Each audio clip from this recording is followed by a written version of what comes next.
One of India's most prominent leaders and staunch supporters of Tibet issue, Shri Jayaprakash Narayam once said, "Tibet will never die because there is no death for the human spirit.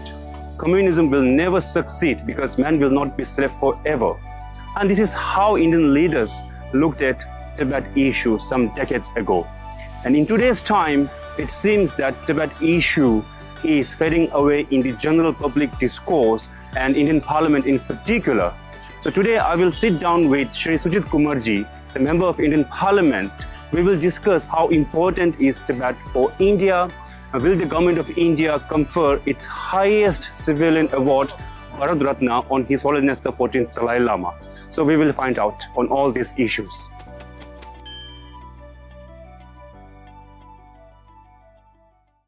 So thank you so much for giving us this wonderful time despite being so busy, particularly during the Parliament session. So thank you for hosting us at your home in New Delhi.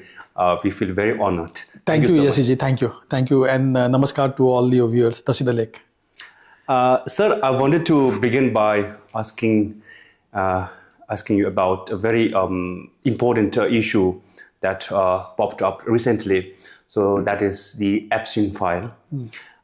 When we look at the international community, the Chinese propaganda machinery is trying to attempt to smear the image of His Holiness the Dalai Lama by saying that His Holiness the 14th Dalai Lama has met Jeffrey Epstein, so which is not so true. That's why the office of His Holiness the Dalai Lama has issued a statement by saying that there was never a talk or meeting happened between Jeffrey Epstein and His Holiness the Dalai Lama. So how do you look at that kind of propaganda machinery produced by Chinese people? Well, it's shameful. It's disgusting. It's very, very unfortunate. But what do you expect the Chinese Communist Party and the regime in China to do? I mean, that's the typical strategy, spreading propaganda, falsehood. They have been lying about the historical status of Tibet. Tibet was a proud independent nation for centuries and they have occupied it. So in order to perpetuate their illegal occupation, they have to tell all this, false narrative. We have to spread this false narrative. And His Holiness today is the most revered, spiritual leader in the world. So no matter what the CCP and the Chinese regime, they spread, however much falsehood they spread, people will not buy this. And His Holiness office also has, put out a statement, and I have also retweeted about the statement. So it's shameful, but honestly, this is something you expect from the CCP and from the Chinese, the authoritarian regime there. So this is not the first time from the Chinese Communist Party who was trying to smear the image of His Holiness the Dalai Lama. Right. A similar incident happened some years back. Yes. So they were targeting on a specific occasion, because if you look at what happened some years ago, His Holiness was supposed to attend the first Global Buddhist Summit organized by the government of India. Yeah. And they released that kind of propaganda. Right. And this time, which comes when His Holiness received the Grammy recognition. Yeah. So do you see a calculated propaganda machinery? Yeah, it's a calculated strategy by the CCP to smear the absolutely clean and impeccable image and standing of His Holiness. Today not only Tibetans worldwide, but people cutting across religion, cutting across nationalities, they revere His Holiness. And this is something which is not liked and is anathema to China. And they see His Holiness as the biggest obstacle in their cultural and cultural genocide, the systematic way they are hell-bent on and destroying the Tibetan culture, killing Tibetan people, putting 1 million Tibetan children in boarding schools, all these things which are doing to perpetuate the illegal occupation. His Holiness is the biggest roadblock. Today,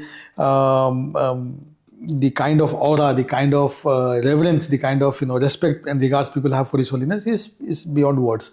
So this is something which the Chinese cannot tolerate, and that's why they strategically, Chinese are very strategic in spreading narrative, false narrative and propaganda.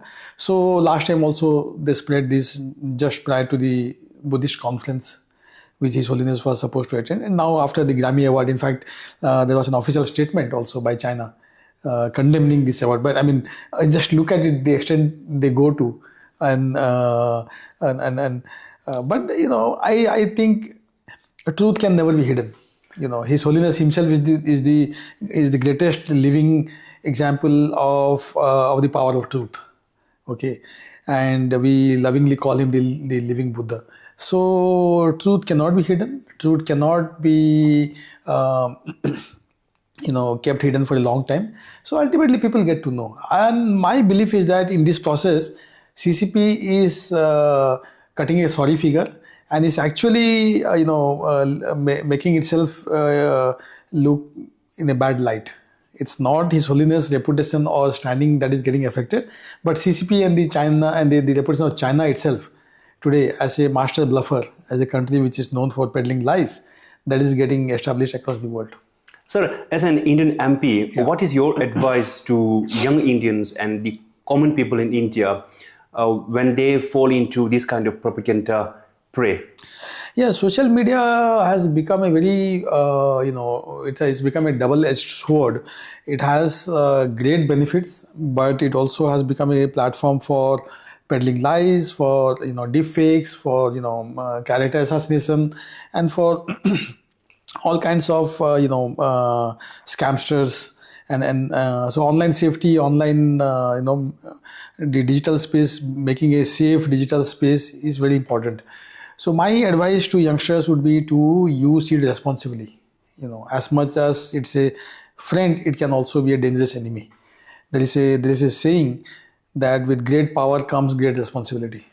And with social media, it's a great tool in your hand. It's a great power that you have, but it also demands that you exercise that power and use it very responsibly and ethically and sensibly. Coming back to the issue of Tibet specifically, I urge all youngsters, particularly from the Tibetan community, that you need to tell your story. Somehow China has been successful in spreading this false narrative across the world for decades now, that Tibet is an internal issue of China, which is not. Tibet has always been an independent nation, proud nation, and China occupied Tibet in the 50s. They just walked into Tibet and taking advantage of the geopolitical scenario, then taking advantage of the fact that the World War II had ended, and both Britain and the then Soviet Union were occupied. Otherwise, many new nations were birthed, including India. So I think that scenario suited China in occupying Tibet. And in 1951, they occupied Tibet, and they have been illegally occupying Tibet since then. So this reality of Tibet should be told to the world. And only the youth of Tibet can do it convincingly. No matter how much I say, it will have a different interpretation. So it's for the people of the Tibetan community, particularly youth, across the globe, not only those who are living in India, because those who are living in Tibet cannot speak, given the restrictions there. So it's incumbent, on the Tibetan youth living outside Tibet to speak for the community, to speak about the reality of Tibet. The roof of the world today is on the verge of, cultural, environmental destruction. So this reality needs to be told. And so when it comes to the social media influencers, China is also very clever by inviting some of India's social media influencers to China and tell them to project how China is developed. So how do you look at this kind of propaganda mechanism? No, first of all, I must admit that yes, China has done remarkably well. Chinese economy has been has been doing really well for almost 30 years. They were more than 30 years. They were growing at a very, very healthy rate, And today, China has been able to lift millions of people out of poverty. The kind of infrastructure they have been able to build, particularly in the manufacturing sector, it's world class. So let's give it to them that, yes, and China today has a very, very significant military economy is doing well. Technologically also they are doing quite well. So yes, those things are fine. But China is very good at co-opting, institutions, whether it's the academic institutions or media or think tanks or individual influencers. And anyone who is critical of the Chinese policy or the atrocities committed by China in Xinjiang or Tibet, they try to influence them by inviting them to Beijing or to China. Okay, and they try to win over that person by their hospitality, by gifts, by free travel and whatnot. Unfortunately, some of these institutions and individuals, they fall for it without realizing that they are getting trapped in a way. Okay, mind trap, if not actual trap, it's a mind trap by CCP and by the Chinese authorities.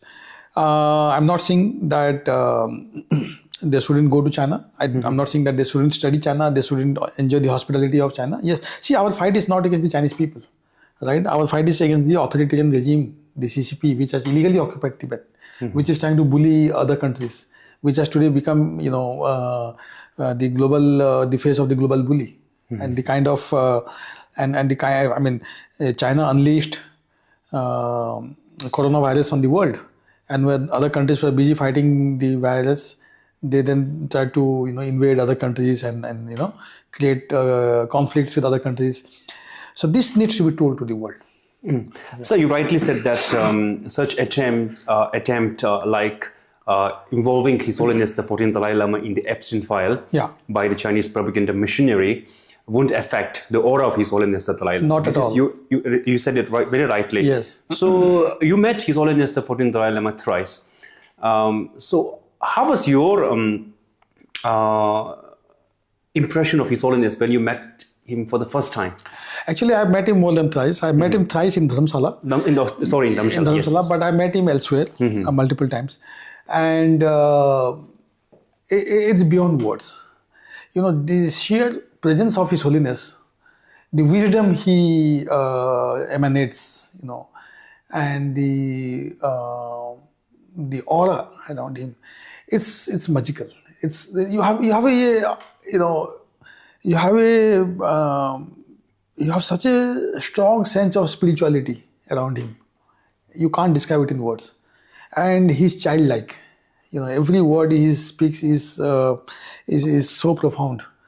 And he's 90 now, and he behaves like a child. You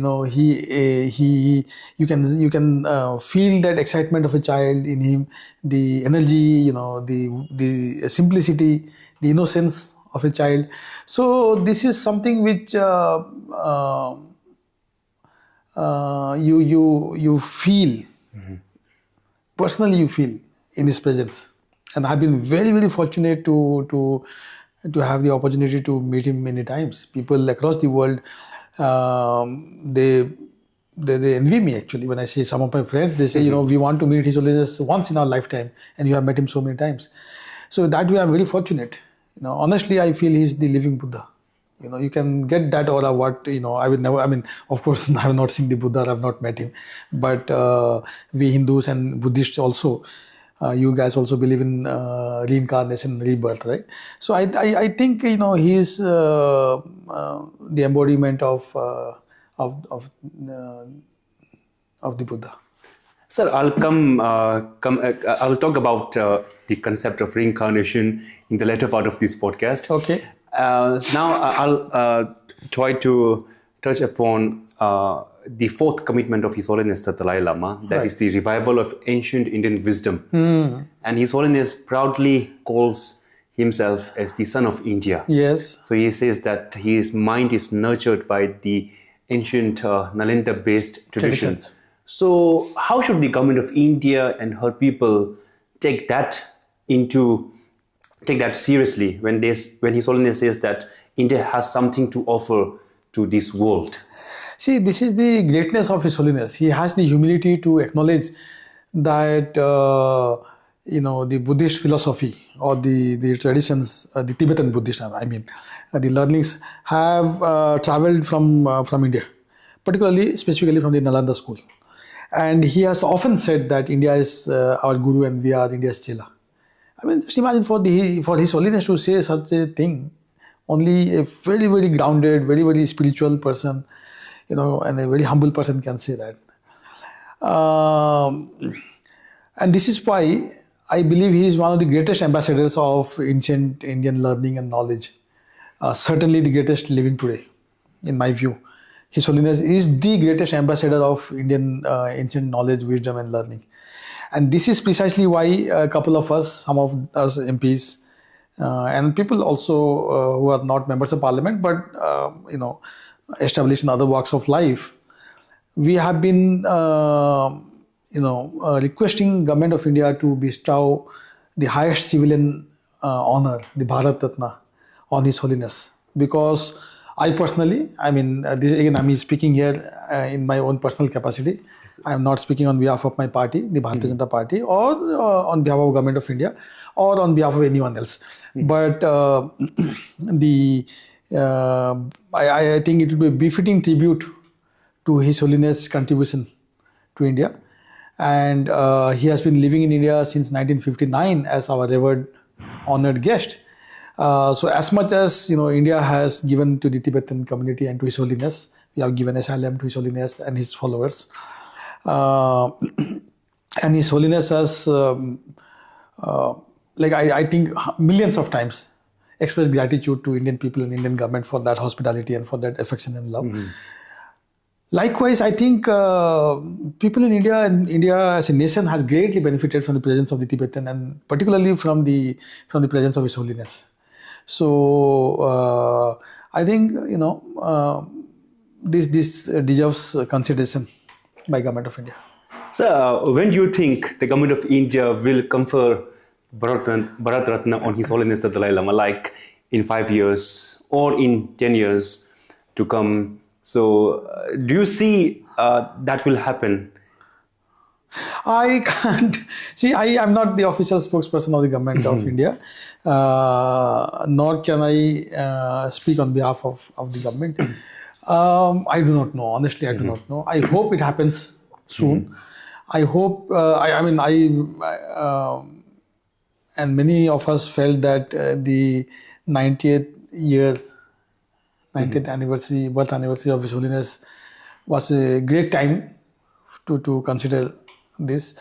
But I hope it happens. I don't know. I can't give you a time frame when it will happen, whether in the next 2 years, 5 years, 10 years. I can't give you that time frame. But I genuinely pray to Prabhu Jagannath that His Holiness gets the highest honor of India. That's Bharat Ratna.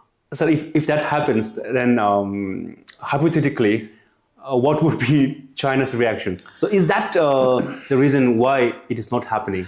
No, I can't comment on that because it's a hypothetical question. See, my sense is that China will react in a foolish manner. They will make some foolish and stupid statements as they are prone to do. I mean, you just saw what they did when the Grammy Award was announced. So they will make some confrontational statements.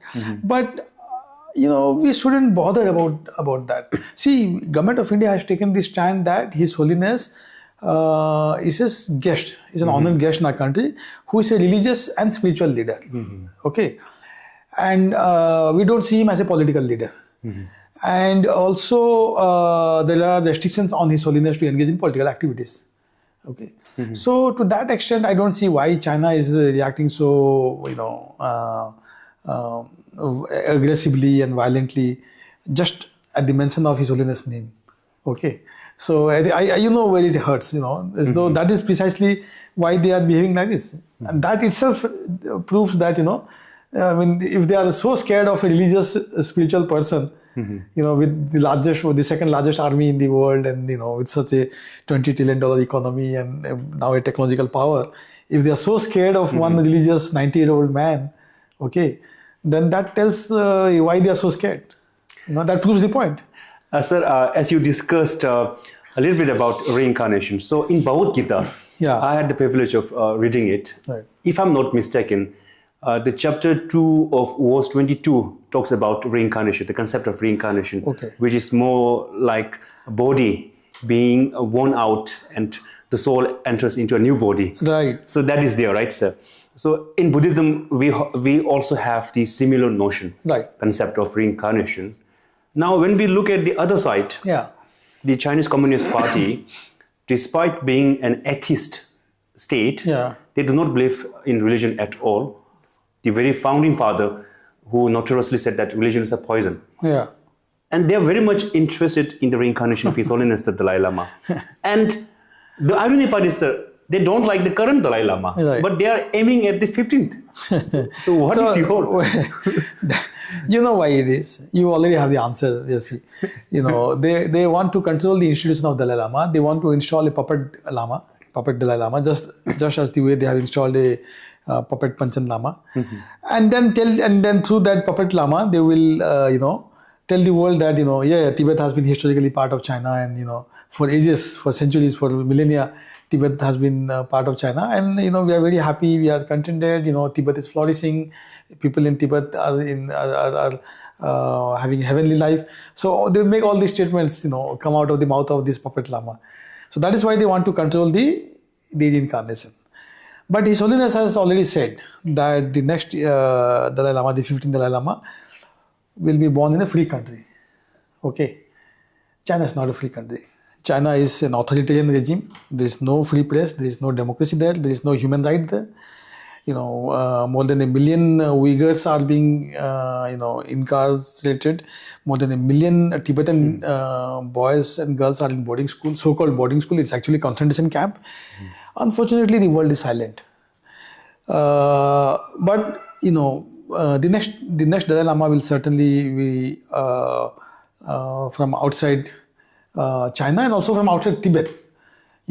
Why Tibet? Because Tibet is now under the occupation of China.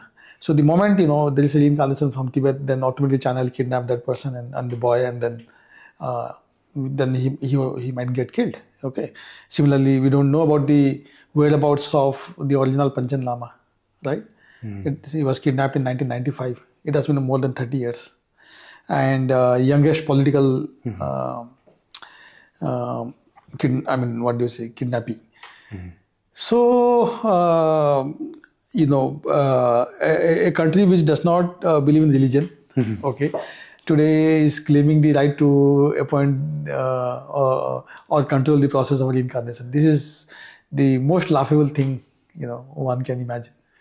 So at the beginning, you spoke about Tibet's independence. Yes. So before China's occupation of Tibet, Yeah. Tibet acted as a buffer state between India and China. Yeah. And the Honorable Chief Minister of Arunachal Pradesh, Yeah. Sri Pema Khandu, proudly says that Arunachal Pradesh never shared a border with China. Same here. I never say it's the India-China border. Never in my parliamentary intervention or otherwise, in my writings, in my speeches, I call it the India-China border, because it's not the India-China border. It is the India-Tibet border. We don't share an inch of border with China. Okay, if Tibet were an independent country, today we would have that border with Tibet. Okay, and that was the case. Okay, until the occupation and until the invasion of Tibet by China. So even today I firmly believe that Tibet will gain its independence. It may not happen in my lifetime. It may not happen in your lifetime. Maybe another 100 years. Who knows? I don't know. Maybe another 300 years. But it will happen. No empire has lasted forever, and so will the Chinese empire, this so-called empire that we have today. India got its independence from the British colonial masters, rulers, after almost 200 years of struggle, from 1757 to 1947, almost 190 years. And I keep telling my Tibetan friends that your struggle is only 65 years old. Yes, sir. So don't lose hope. Keep the flame alive. Keep the struggle alive. Don't let people forget the narrative. That's my only advice to my Tibetan brothers and sisters. Don't let China control the narrative. Let the people of the world know that no, Tibet is an occupied land. It's not an internal issue of China. So, under your leadership, all party India Parliamentary Forum for Tibet Yeah. was revived. Right. And I remember that you also introduced a private members bill titled Tibet Policy Act, which demands a special coordinator for Tibet within Ministry of External Affairs. Right. So, do you see any happening, or are there any follow up on that bill? No, I did not introduce that bill. I did not. I could not. I did not introduce that bill. I was the convener of the all-party Indian Parliamentary Forum on Tibet. But then when I resigned from the Rajya Sabha, this was in September 2024, I also, as a matter of principle, resigned from the convenership. So, though I got re-elected, Mr. Bhaturi Mehta, very senior leader from my state, Odisha, is the current convener. We meet regularly, and we do try to sensitize parliamentarians, MPs, and other political leaders about the Tibetan issue. We try to encourage them to raise the issues of Tibet in the parliament. We try to meet, the Tibetan government in exile, MPs from, MPs and officials from CTA. And also, we are also advocating for Bharat Ratna, for His Holiness, amongst other things. So these are the activities of the API PFT. Yeah. And sir, I also remember that under your leadership, there were more than, I think, if I put it exactly, 80 parliamentarians who requested the government of India to confer Bharat on. Close to 80. I'm not sure about the exact numbers. Nobody, close to 80 had actually had been contacted, and they had given their consent, either written or oral. Okay, some had given written consent, some had given oral consent. The API PFT was in the process of collecting all the signatures. Now I need to talk to Mr. Mehtab to find out where we are on that. But I believe that many signatures were already collected. So I need to talk to him, and we might meet. The forum might meet in the coming week, or maybe towards the end of this week. We usually meet once or twice during the parliament session. So let me check with them. But this is something which is very close to my heart personally, and also the desire of the all-party parliamentary forum on Tibet, that His Holiness should be bestowed with the Bharat Ratna, and we'll work towards it. Sure. Sir, as you are aware that Tibetan election is underway, and this is what I normally call a very bonsai democracy, in the largest democracy in the world. So you have visited Dharamshala thrice, you have visited Tibetan Parliament in exile. So how do you look at the evolution of Tibetan democracy in India? How do you look at it? I think you have put it very aptly. Bonsai in the largest democracy. India happens to be the largest democracy, the oldest democracy on earth, close to 1 billion voters, yes. And the 2024 election itself was, almost 700 million voters actually voted. So the numbers are staggering. And compared to that, the election of the Tibetan, parliament is small in size. But it doesn't matter. It's not about the number of voters. It's not about the size of the election. What matters is the principle. The fact that, the Tibetan community, they are ousted from their own land. Today they are scattered across the globe. Yet they want to, elect a leader through democratic means. They want to, exercise their right as a Tibetan voter. And this is something which is priceless. This is something which, is an eyesore for China, right? So now that is why they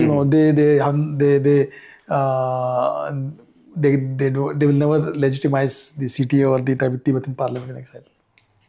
So this is one of the legacies of the government of India and her people for Tibetans. Right.